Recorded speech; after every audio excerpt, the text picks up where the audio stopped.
I can't really get my head around the idea of housing as an investment unless you have a portfolio of half a dozen or a dozen houses. House prices are rising strongly. I didn't buy a house as an investment.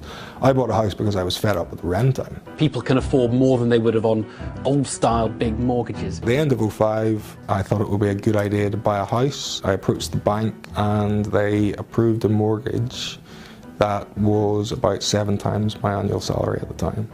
Monthly repayments on a mortgage in the UK were certainly more than half of what my wages were. I would say at the end of each month I was close to zero, if not in the red.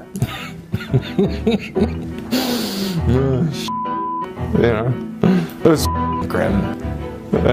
Yeah. House price crash, which gives an indication, Jonathan, perhaps, about where you think this might be going.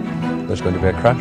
My house almost doubled in price. The peak of the property cycle was the end of 2007, and it was a matter of months. I mean, 3 to 6 months and the market was in freefall. And 2009 is when the recession really kicked in. So we had a double whammy of a housing crash first, followed by a major global recession. America's Federal Reserve and a consortium of 10 international banks have announced emergency plans to calm the stock market. There were job losses. There were house prices had halved, and then you're in a position where you know you can't sell your house because you're in negative equity. There are similarities with the New Zealand attitude to housing and Ireland and the UK. Home ownership is something to aspire to. It's what a lot of people strive towards. People want to own a house. I might buy in New Zealand, but certainly not until I'm at the point where I can probably put up half the capital.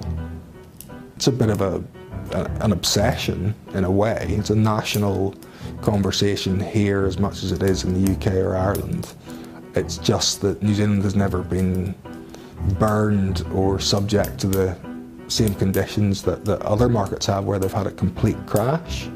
And the last thing you want to be in the middle of is a housing crash. It's not pleasant.